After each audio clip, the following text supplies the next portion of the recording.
今天让我们一起踏上一段神奇的旅程，探索苏州这座充满魅力的江南水乡。苏州，一座拥有2500多年历史的古城，以其精美的园林、悠久的文化和独特的水乡风貌而闻名于世。这里的10大景点各具特色，从古老的寺庙到精致的园林，从繁华的古镇到现代的博物馆，每一处都诉说着这座城市的故事。让我们一起领略苏州的美，感受它的文化底蕴，体验这座城市独特的魅力。这里是爱旅游频道，记得按赞、订阅并打开小铃铛，这样您就不会错过我们的新视频。如果您有想看的内容，欢迎在评论区留言。今天爱旅游为您盘点苏州必去的10大景点，让您在规划旅行时有更明确的方向。1. 寒山寺。寒山寺始建于南朝萧梁年间，那时候还叫妙丽普明塔院。到了唐朝贞观年间，2位高僧寒山和西迁重建了寺院，才改名叫寒山寺。这座寺庙可真是多灾多难，1000多年里竟然被烧毁了5次之多，最后一次重建是在清朝光绪年间。寒山寺的占地面积有 1.3万平方米，建筑面积3400多平方米。虽然规模不算特别大，但里面的古迹可不少，有张继那首著名诗作《枫桥夜泊》的石刻碑文，还有寒山、识得2位高僧的石刻像，以及明代大画家文指明、唐寅的碑文残片等等。这些古迹都是历史的见证，每一件都值得细细品味。寺院的布局挺有意思，没有严格的中轴线。山门前有座古桥叫江村桥，桥和山门之间有面黄墙叫照壁。进了山门，右边是封江楼，左边是双钟楼，这2座楼都是根据张继那首诗建的。再往里走就是大雄宝殿，殿里供奉着释迦牟尼佛像和18罗汉像。这些建筑错落有致，每一处都有它的特色和故事。寒山寺最出名的当然要数钟楼了。钟楼里有一口巨大的铜钟，重达108吨，高8.588米，钟面上铭刻了近7万字的佛经。这口钟就是张继诗中提到的夜半钟声的来源。想象一下，在寂静的夜晚，这口大钟的钟声悠悠传来，那种意境真是让人心驰神往啊！说到张继的《枫桥夜泊》，寺里可是有好几块石碑呢。最早的一块是宋代王圭所书，可惜毁于战火。现在保存最完好的是清末于越所书的石碑，高3.5米，宽1米，成了寒山寺的一大看点。这首诗可以说是寒山寺的镇寺之宝，让这座古寺在文学史上也占据了重要地位。寺院里还有座藏经楼，楼顶上还有《西游记》里唐僧师徒的雕塑。楼里墙上嵌着《金刚经》的经文，还有一些名家的书法碑刻。这座楼不仅是存放佛经的地方，更是一座艺术的殿堂。最后要提一下花篮楼。这座楼原本是苏州城里的一座古建筑，1954年才移到寒山寺里的。它的建筑风格很独特，整座楼就靠2根主柱支撑，像个大花篮似的，很是巧妙。这种建筑技艺真是让人叹为观止啊！寒山寺的每一处建筑、每一块石碑、每一尊佛像都承载着深厚的历史文化。走在寺院里，你会感觉自己仿佛穿越了时空，回到了那个诗人吟诵、禅师参悟的年代。这座古寺不仅是一处宗教场所，更是中国诗歌、书法、建筑艺术的一座活博物馆。它见证了中国文化的传承与发展，是我们民族智慧的结晶。每年都有无数游客来到寒山寺，他们或许是为了欣赏古建筑，或许是为了感受佛教文化，又或许只是为了聆听那闻名已久的夜半钟声。无论如何，相信每个人都能在这里找到属于自己的那份宁静与感动。有机会的话，大家一定要亲自去看看，感受一下姑苏城外寒山寺夜半钟声道客船的意境。站在枫桥边聆听钟声，仿佛能看到1000年前张继业博士的情景。这种穿越时空的体验绝对值得大家亲身感受。2. 拙政园。拙政园位于苏州市姑苏区，占地面积78亩，相当于 5.2 万平方米。它始建于明朝正德8年，也就是1513年。当时一位叫王献臣的御史退休回乡，在一座寺庙的基础上建造了这座园林。他从西晋诗人潘岳的《闲居赋》中得到灵感，取注释种树，此一拙者之为正也之意，给园子取名拙政园。这座园子可真是经历了不少风雨啊！几百年来，它经历了多次易主，几度入关，甚至在太平天国时期还成为了忠王府的一部分。直到1951年，才进行了一次全面的整修。拙政园的布局非常有意思，整个园子分为东、中、西3部分。东部给人一种明快开朗的感觉，主要以平缓的小丘、远山、松林草坪和竹林曲水为主。中部可以说是拙政园的精华所在，这里有大片的水面，占了整个区域的1/3。水边布置了各种形态各异、高低错落的建筑，主次分明，景色自然。西部的水池呈曲池形，这里的特点是楼台馆阁分布其间，回廊起伏，水中倒影，别有一番情趣。装饰也更加华丽精美，主体建筑是靠近住宅一侧的萨六鸳鸯馆。拙政园的整体环境虽然是人工营造的，但自然生态的野趣却十分突出。它还保留着明代建园之初的风貌，被认为是江南古典园林的代表作，也是中国园林艺术的珍贵遗产。1961年，拙政园被国务院列为第一批全国重点文物保护单位。1997年，它更是和苏州的其他几个著名园林一起，被联合国教科文组织列入了世界遗产名录。2007年，拙政园又和留园、虎丘一起被评为国家5A级旅游景区。这些荣誉都证明了拙政园在中国园林艺术中的重要地位。拙政园的建筑特色真是让人叹为观止啊！它的布局疏密自然，以水为主，水面广阔，景色平淡天真，疏朗自然。园子里的楼阁轩榭都建在池子周围，之间用漏窗、回廊相连。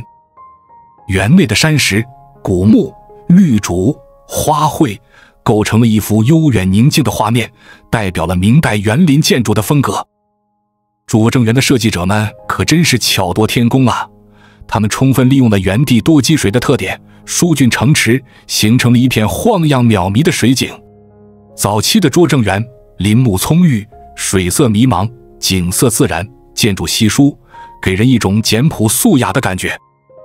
到了晚清时期，拙政园又发生了很大变化，建筑数量明显增加，而且趋向群体组合，形成了错落有致、曲折变化的庭院空间。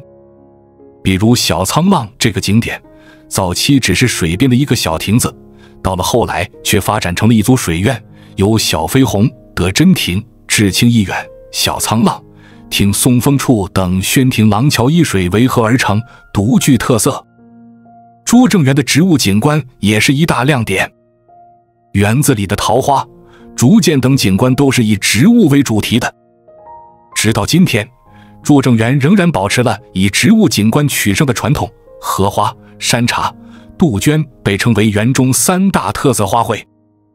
如果大家想去参观拙政园，门票价格是淡季70元，旺季80元。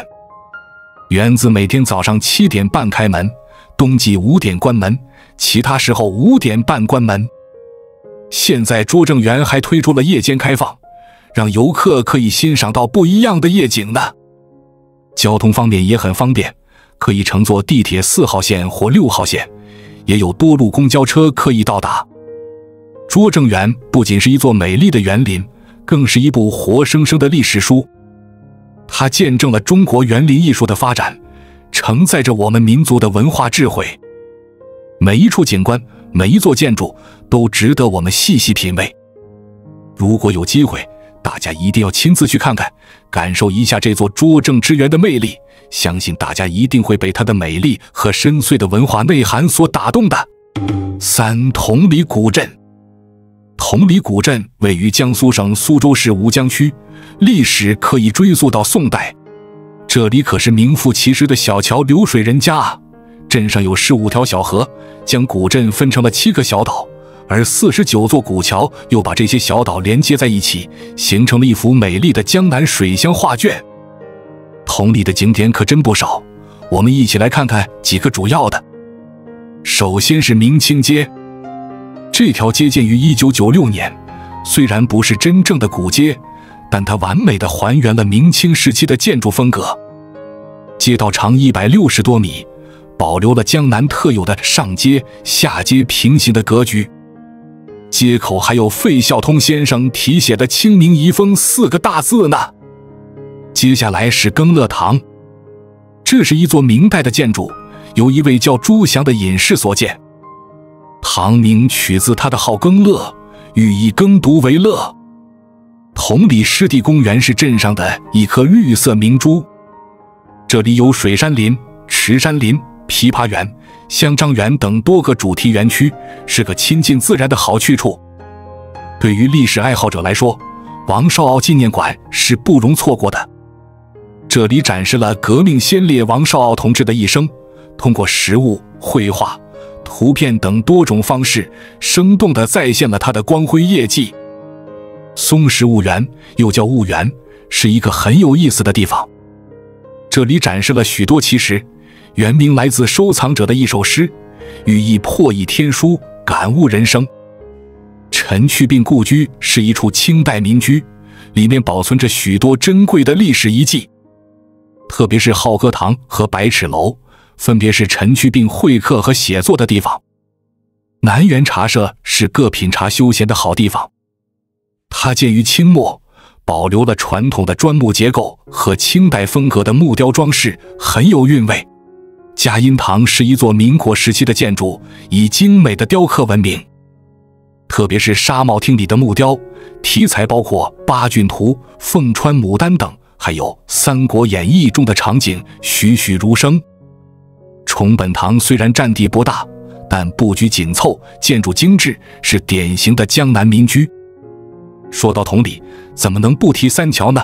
太平桥、吉利桥和长青桥，这3座桥不仅是交通要道，更是古镇的标志性景观。最后要提的是退思园，这座园林建于清代，虽然占地不大，但园中亭台楼阁、廊坊桥榭应有尽有。特别是以水为中心的布局，让整个园林仿佛浮在水面上，充满诗意。同里古镇的每一个角落都承载着深厚的历史文化，漫步其中，仿佛穿越时空，回到了几百年前的江南水乡。无论是明清的建筑，还是现代的湿地公园，都展现了这座小镇独特的魅力。如果你喜欢安静悠闲的氛围，喜欢品味历史文化，那同里古镇绝对是个不容错过的地方。在这里，你可以慢下脚步，细细品味江南水乡的韵味，感受古镇的静谧与柔美。不管是坐在茶社里品一杯香茗，还是漫步在小桥流水之间，都能让你远离都市的喧嚣，找到内心的宁静。同里古镇不仅是一个旅游胜地，更是一个活生生的历史博物馆。它保存了大量明清时期的建筑，见证了江南水乡几百年的变迁。每一座桥，每一栋房子，甚至每一块石头，都在诉说着他们的故事。所以，如果你有机会来苏州旅游，一定要来同里古镇看看。相信你一定会被这里的美景所吸引，被这里的历史所打动。在这个快节奏的时代，让我们一起慢下来，感受一下古镇的魅力，聆听一下历史的声音。相信这段旅程一定会给你留下难忘的回忆。4. 周庄。周庄镇位于江苏省苏州市昆山市，地处昆山、吴江、上海三地交界处，面积38.96平方公里。这个小镇虽然面积不大，但却是一颗闪耀的明珠，吸引着来自世界各地的游客。周庄的历史可以追溯到北宋元佑元年1086年。当时，一位名叫周狄公郎的当地人捐地修建了全福寺，镇子因此得名。这个起源故事本身就充满了中国传统文化中的善举和智慧。作为江南6大古镇之一，周庄不仅保留了丰富的历史文化遗产，还在现代化发展中取得了显著成就。2019年，周庄实现地区生产总值49.5亿元，工业总产值31.8亿元，服务业增加值33亿元。特别值得一提的是，当年周庄的一般公共财政预算收入达到4.3亿元，同比增长27.8%，居民人均可支配收入达到44066元，同比增长8.3%。这些数据充分说明，周庄在保护传统文化的同时，也在积极推动经济发展，实现了文化传承和经济繁荣的双赢。周庄的魅力不仅体现在经济数据上，更体现在其独特的水乡风貌和丰富的人文景观上。镇上最著名的景点之一是沈厅，始建于清乾隆7年1742年。这座大型建筑群占地2000平方米，有100多间房屋，分布在100米长的中轴线两侧。沈厅分为3个部分，前部是水墙门和河部，中部是接待宾客的地方，后部是生活起居的场所。其中，松茂堂正厅更是以精美的浮雕闻名，被列为江苏省重点文物保护单位。另一个不容错过的景点是以西堂博物馆，这是一家民办的古陶瓷博物馆，展示了中国陶瓷从原始时期到近代的发展历程。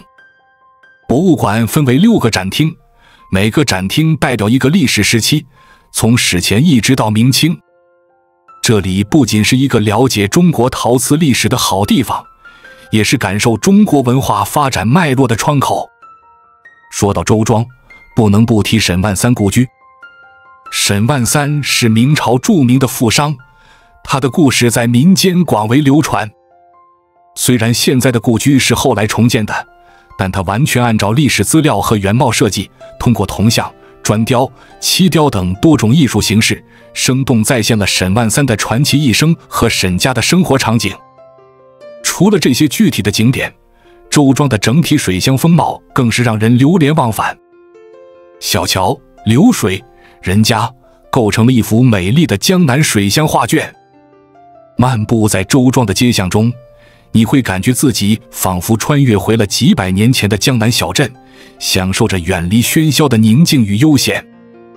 值得一提的是，周庄不仅在旅游和文化保护方面做出了成绩，在城镇建设和文明程度上也达到了很高的水平。2019年，周庄被确认为国家卫生县城，乡镇还入选了2016至2018年度江苏省文明乡镇名单。这些荣誉不仅是对周庄工作的肯定，也为游客提供了更好的旅游体验保障。总的来说，周庄镇是一个完美融合了历史文化、自然风光和现代发展的江南水乡。它既保留了传统的水乡风貌，又在现代化建设中取得了显著成就。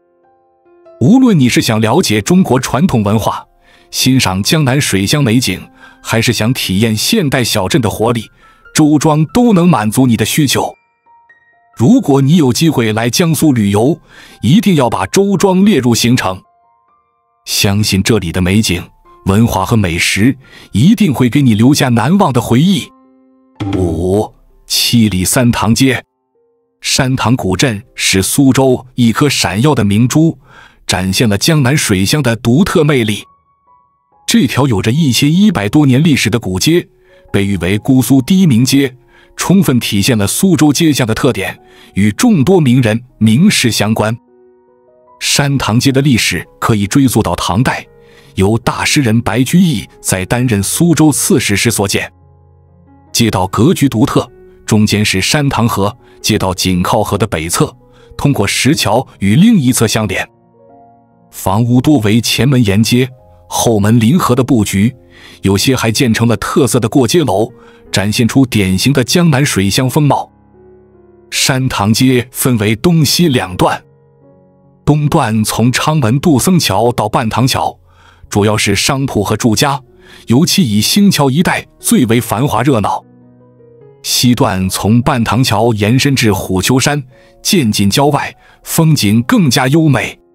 这里有普济桥、野芳浜等胜景，还有五人墓、葛贤墓等历史古迹，讲述着明末义士抗争的故事。山塘古镇的建筑风格极具江南特色，白墙黑瓦的搭配如同一幅浓重的中国水墨画。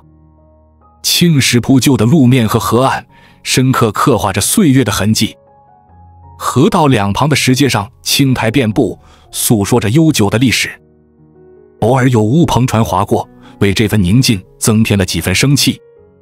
这里不仅是一个旅游胜地，更是历史与现实对话的舞台。清代画家徐阳的《盛世滋生图》生动描绘了当时山塘街的繁华景象。《红楼梦》作者曹雪芹也将这里称为最是红尘中一二等富贵风流之地。如今山塘古镇在保留原有风貌的基础上进行了多次整修，既保持了历史韵味，又满足了现代需求。游客可以漫步其中，感受江南水乡的独特魅力，领略苏州街巷的特色风情。对于游览山塘古镇，建议安排1天时间。早上可以从苏州市区出发，先游览山塘街，感受其独特的水乡风情。中午可以在当地品尝苏州特色美食，下午则可以前往附近的虎丘景区，欣赏吴中第一胜景。如果时间充裕，还可以参观附近的拙政园、网师园等著名园林，深入体验苏州的园林文化。总之，山塘古镇是一个融合了历史、文化、自然风光的迷人之地。无论是对江南水乡感兴趣，还是想了解中国传统文化，这里都是一个不容错过的目的地。漫步其中，仿佛穿越时空，与千年历史对话，感受江南水乡的诗意与繁华。6留园。留园是苏州古典园林中的一颗璀璨明珠，展现了中国传统园林艺术的精髓。这座占地23300平方米的大型私家园林，始建于明万历21年1593年，经历了数百年的风雨沧桑，如今已成为展现清代园林风格的典范。留园的布局独具匠心，采用不规则形式，巧妙地将建筑与山、水、石融为一体，营造出天然雅致的氛围。整个园林被划分为中、东、北、西4个各具特色的景区，通过云墙和建筑群的巧妙安排，形成了一个统一而又变化多端的艺术整体。中部景区是留园的核心，以山水见长。这里有一个广阔的池塘，周围环绕着假山和精美的建筑。假山以土为主，辅以黄石叠砌，气势浑厚。主体建筑寒碧山房和明色楼宛如一艘画舫，与周围的自然景观浑然一体。池中的小蓬莱岛点缀其间，更添几分仙境之感。东部景区以庭院建筑取胜，重门叠户，深院幽静。这里的建筑群是苏州园林中院落空间最为丰富多变的。五峰仙馆，俗称楠木厅，装修精美，陈设典雅，是东部的主厅。鸳鸯厅以其独特的设计闻名，中间以雕镂剔透的圆洞落地罩风格别具一格。最引人注目的是留园3峰，其中冠云峰高达6.5米，被誉为江南园林中最高大的湖石。西部景区以假山为主，土石相间，浑然天成。这里的枫树林四季景色各异，夏日绿荫葱郁，秋季红叶似火。至乐亭、书孝亭隐藏其中，登高可远眺西郊美景。山前的曲溪婉转流淌，水阁活泼泼地横卧溪涧之下，给人以水流不尽之感。北部景区原有建筑已毁，现在主要是植物景观。这里广植竹、李、桃、杏等树木，还有葡萄和紫藤架。一个专门的盆景园汇集了数百盆捕捉苍奇的盆景，为园林增添了几分田园风趣。留园的建筑艺术堪称一绝，园内亭台楼阁高低错落，曲廊蜿蜒相连，长达700多米。这种布局创造了不以景换的效果，让游客在漫步中不断发现新的景致。建筑约占园总面积的1/4，每一处都精心设计，与周围环境和谐统一。留园的价值得到了广泛认可。1961年，它被列为第一批全国重点文物保护单位。1997年，作为苏州古典园林的代表，与其他几个著名园林一起被列入世界遗产名录。2007年，它又与拙政园、虎丘山一起被评为国家5A级旅游景区。参观留园，你会发现园林建筑与自然景观的完美结合。无论是宏伟的厅堂，还是精巧的亭台，都与周围的山水相得益彰。曲折的廊道将不同的景区连接起来，让游客在游览过程中不断有新的发现。留园的每一处细节都体现了中国传统园林咫尺山林、小中见大的艺术理念。在有限的空间里创造出无限的景致，这正是中国园林艺术的精髓所在。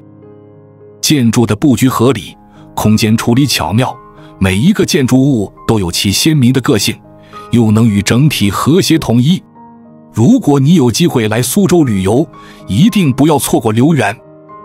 漫步其中，你会感受到中国古代文人的审美情趣，领略江南园林的独特魅力。无论是欣赏精美的建筑，还是感受自然的静谧，留园都能给你带来一次难忘的文化之旅。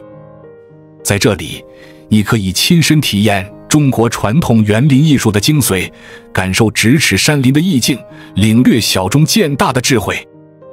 留园不仅是一座园林，更是一部活生生的历史书，记录着中国园林艺术的发展，承载着江南文化的精髓。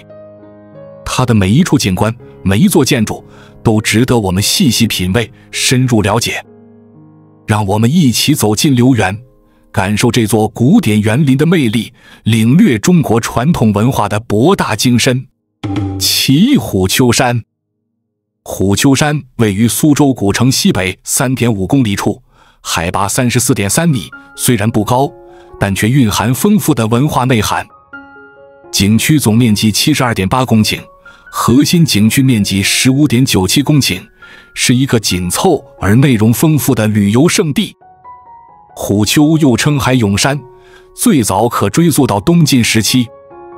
当时，司徒王询与弟弟司空王民在涧池两侧建造别墅，后来舍宅为寺，名为虎丘寺。寺宇沿山而建，形成了寺中藏山的独特景观。虎丘山的主要景点众多，每一处都有其独特的魅力和历史故事。涧池是虎丘最著名的景点之一。从上面看，池形如一把平铺的剑。传说这里埋藏着为吴王阖闾殉葬的3000把宝剑，还有秦始皇和孙权都曾来此挖剑的传说。池边的石刻“虎丘涧池4字，据传为唐代书法家颜真卿之子所书，增添了几分历史韵味。虎丘塔是另一个标志性景观。这座始建于5代后周，完工于北宋初年的塔，高47.7米，是世界第2斜塔。它向东北方向倾斜，塔顶偏离中心 2.34 米，最大倾角3度59分，被誉为中国的比萨斜塔。作为江南现存最早、规模最大的佛塔之一，它在1961年就被列为全国重点文物保护单位。断梁殿是虎丘的2山门，建于元代，已有600多年历史。这座殿的主梁是锻的，采用了独特的挑梁式构造方法，展示了古代匠人高超的建筑智慧。殿内的4块响碑记载了虎丘的历史和云岩寺塔的修建情况，轻敲会有回响，颇为神奇。雍翠山庄是一座无水园林，由晚清状元红军发起兴建。园林依山势分4层，每层布局不同，景色丰富多变。园中的龙、虎、豹、熊石刻，相传为清代书法家所书，苍劲有力。憨憨泉有一段美丽的传说，讲述了一位眼疾和尚挖井治愈自己的故事。这个故事不仅增添了景点的趣味性，也体现了古人对自然的敬畏和对生活的智慧。二仙亭虽是清代重建，但其传说可追溯到宋代。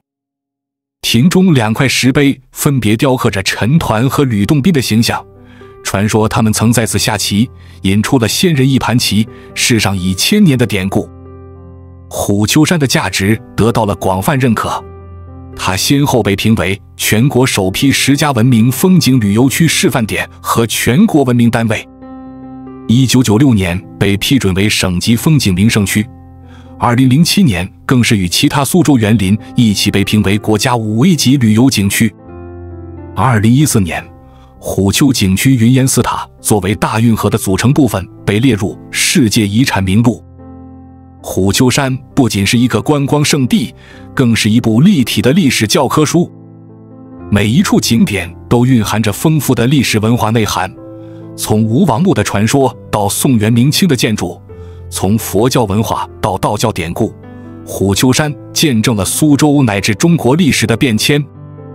游览虎丘山，你可以登塔远眺苏州古城，感受吴中第一名胜的魅力；可以在剑池边想象古代宝剑的神奇；可以在断梁殿前惊叹古代匠人的智慧；也可以在二仙亭中体会仙人一盘棋的超然。每一步都是对历史的回溯，每一景都是对文化的感悟。8. 苏州博物馆。苏州博物馆是一座融合历史与现代的文化瑰宝，坐落于苏州市古苏区东北街204号。这座博物馆不仅是展示苏州历史文化的重要场所，更是现代建筑艺术与传统园林风格完美结合的典范。博物馆的历史可以追溯到1960年1月1日，最初馆址设在太平天国中王府。2006年10月6日，由世界著名华裔建筑大师贝聿铭设计的新馆建成并对外开放，为这座古老的博物馆注入了新的活力。新馆的建筑面积达19000余平方米，加上原有的太平天国中王府，总建筑面积扩大到26500平方米。2021年9月，苏州博物馆又增添了西馆，进一步扩大了规模，建筑面积达48365平方米，展陈面积13391平方米。苏州博物馆的藏品丰富多样，共有24819件每套藏品，其中珍贵文物9734件每套。这些藏品中包括222件每套1级品，829件每套2级品和8683件每套3级品。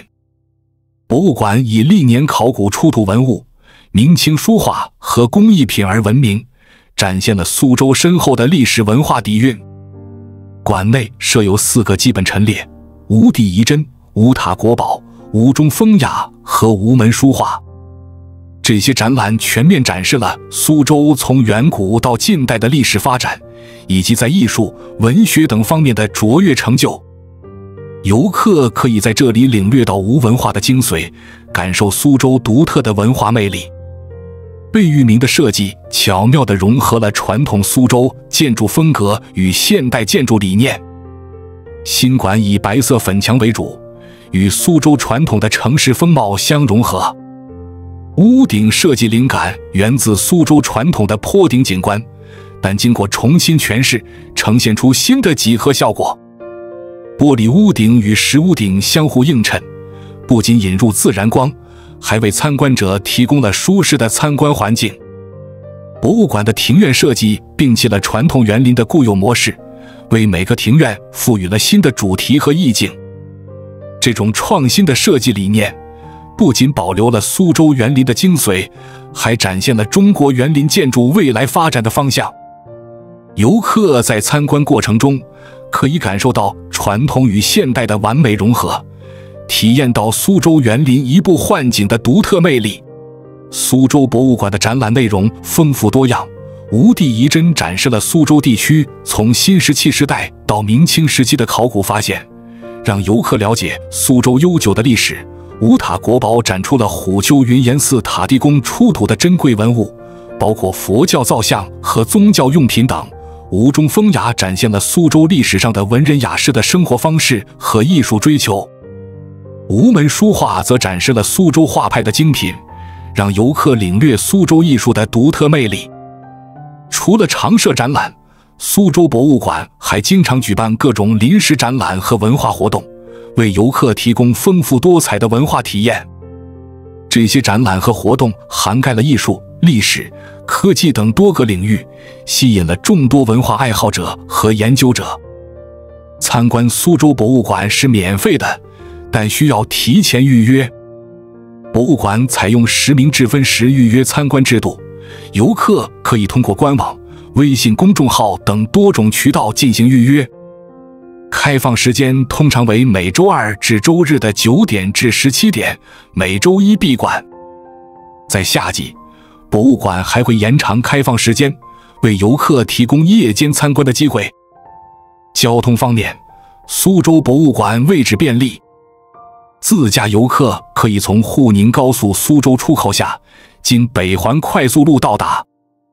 乘坐公共交通的游客可以选择地铁4号线至北寺塔站，或6号线至拙政园苏博站下车。博物馆周边还有拙政园停车场和狮子林停车场可供使用。苏州博物馆不仅是一座展示历史文物的场所，更是一座融合传统与现代的艺术品。它完美地展现了苏州的历史文化底蕴，同时也体现了现代建筑艺术的创新精神。无论是对历史文化感兴趣，还是喜欢现代建筑设计，亦或是想要深入了解苏州文化，苏州博物馆都是一个不容错过的目的地。它为游客提供了一个独特的视角，去探索和感受苏州这座历史文化名城的过去、现在和未来。9沙溪古镇。沙溪镇是江苏省太仓市的一颗璀璨明珠，享有东南18镇、沙溪第一镇的美誉。这座历史文化名镇位于苏州市东北部，太仓市中西部，是太仓市区的卫星镇，距离市区约13公里，由东亭路与市区相连。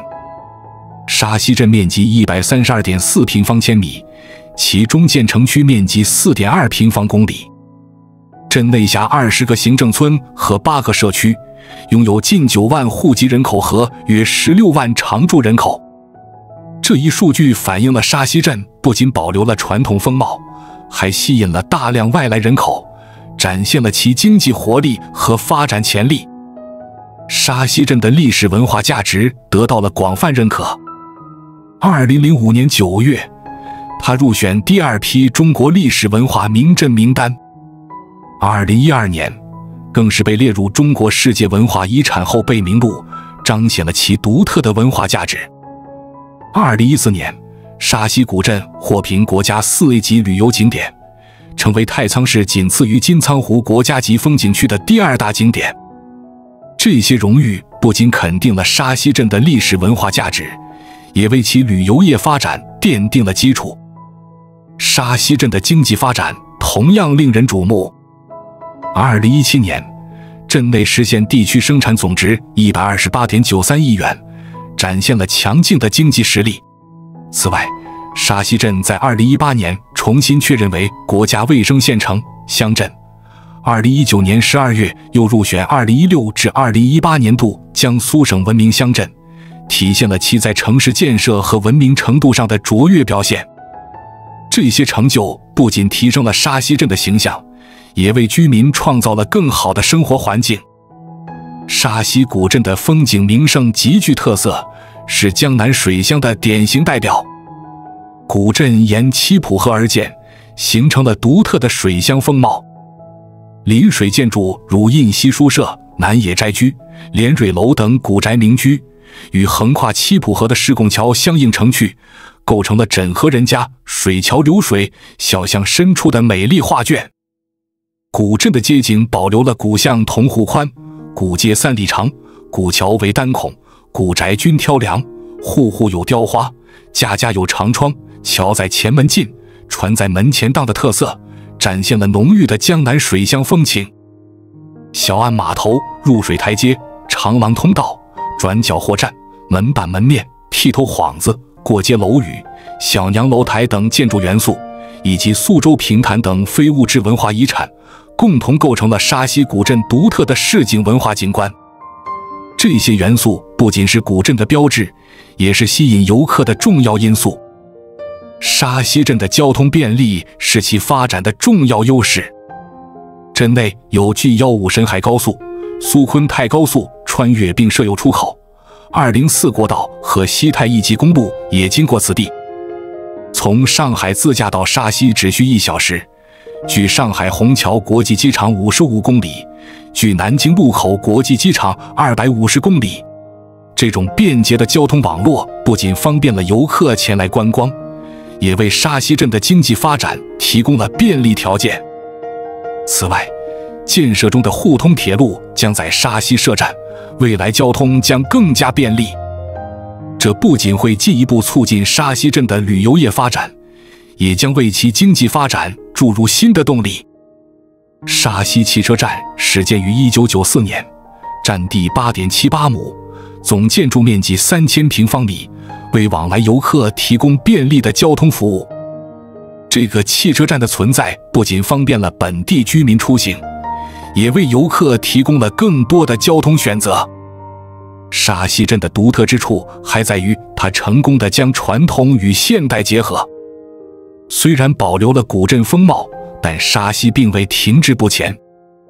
它积极发展现代产业，在保护历史文化的同时推动经济发展，展现了古镇在新时代的活力与魅力。总的来说，沙溪镇以其独特的历史文化底蕴、优美的江南水乡风貌、便利的地理位置和蓬勃的经济发展，成为了太仓乃至苏州地区一颗璀璨的明珠。无论是对历史文化感兴趣的游客，还是寻找商业机会的投资者，沙溪镇都是一个值得关注的目的地。它不仅是一个旅游胜地，更是一个充满机遇和潜力的宜居一业之地。狮子林。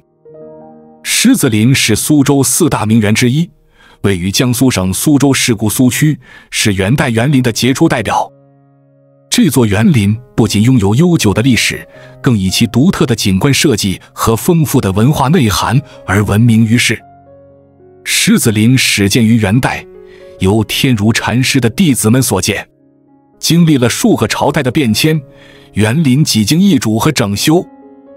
在上世纪50年代初，狮子林被捐献给国家，不久后向公众开放，成为了一处重要的文化遗产和旅游胜地。狮子林最引人注目的特色是其假山叠石。园内拥有中国现存最大的古代假山群，被誉为假山王国。这些假山巧夺天工，形态各异，有的如狮子怒吼，有的似群狮起舞，体现了古代园林艺术的精湛技艺。游客漫步其中，仿佛置身于一个奇幻的石头世界，每一处转角都可能带来新的惊喜。园内主要景点众多，各具特色。烟雨堂是园林的主厅，也是苏州园林中精致的鸳鸯厅。其圆洞门造型精美，题刻雅致，体现了主人的品味。站在艳玉堂内，游客可以欣赏到园林的核心景观，感受主人待客之所的雅致氛围。花篮厅结构独特，中间的布柱不落地，而是以垂帘柱代替，柱端悬挂着精美的花篮雕刻。这种创新的设计不仅美观，还展现了古代匠人的智慧。每个花篮都雕刻得栩栩如生，仿佛随时都能摘下来欣赏。石坊造型逼真，位置优越，是欣赏园林景色的绝佳地点。站在石坊上，游客可以将园林的水景尽收眼底，感受江南水乡的柔美与静谧。特别是在春夏之交，当柳絮飘落，荷花盛开时，石坊周围的景色更是美不胜收。卧云是位于假山中央，四周环绕着酷似群狮起舞的峰峦叠石，体现了卧云的意境。这里是园中最幽静的角落之一，适合静坐冥想，感受古人卧云的超然境界。问梅阁位于园西部假山上，融合了实景与典故，体现了原主的文化修养。阁前的梅花不仅是观赏的对象，更蕴含了禅宗公案的深意，体现了园主对佛学的理解。直柏轩是园内主要厅堂，楼式建筑，面对着精心设计的水池和假山。从这里眺望，园中的山水景致尽收眼底，是欣赏全园景色的最佳位置。鼓舞松园以松树为主题，象征高洁坚毅的品格。松树四季常青，在园林中增添了几分生机与活力。漫步其中，仿佛能感受到古人以松自喻的情怀。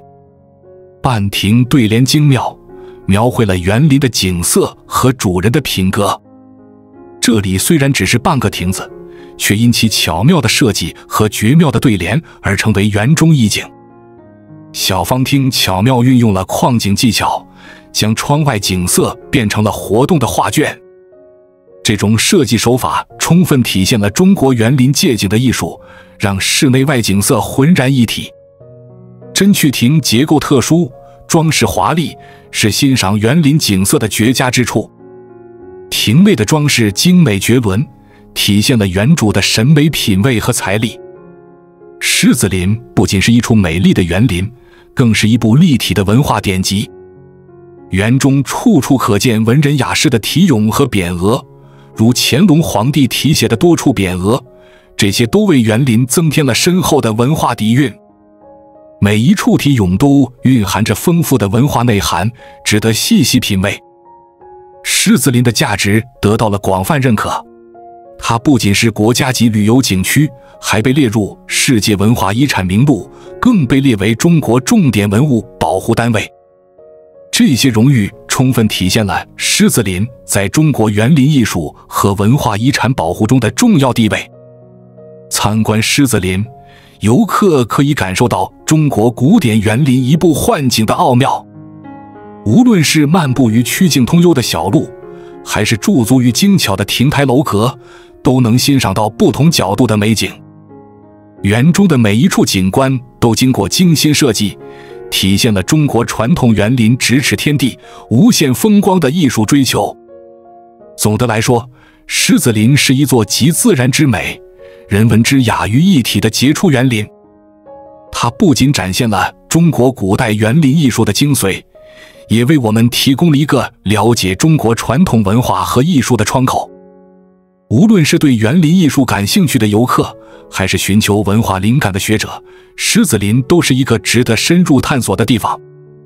在这里，人们可以领略中国古典园林的精髓，感受中国传统文化的魅力，体验古人的生活情趣，获得身心的放松与愉悦。走过苏州的这10大景点，相信大家已经深深感受到了这座城市的独特魅力。从寒山寺的悠远钟声到拙政园的精巧布局，从同里古镇的水乡风情到苏州博物馆的现代设计，每一处都展现了苏州深厚的文化底蕴和独特的艺术魅力。苏州不仅是一座保存完好的历史名城，更是一座与时俱进的现代都市。无论你是历史爱好者、园林鉴赏家，还是简单的旅游爱好者，在苏州，你都能找到属于自己的那份惊喜和感动。让我们共同珍惜这份文化遗产，传承这份美好。关注我，我是爱旅游，带你探索地球的每一个角落。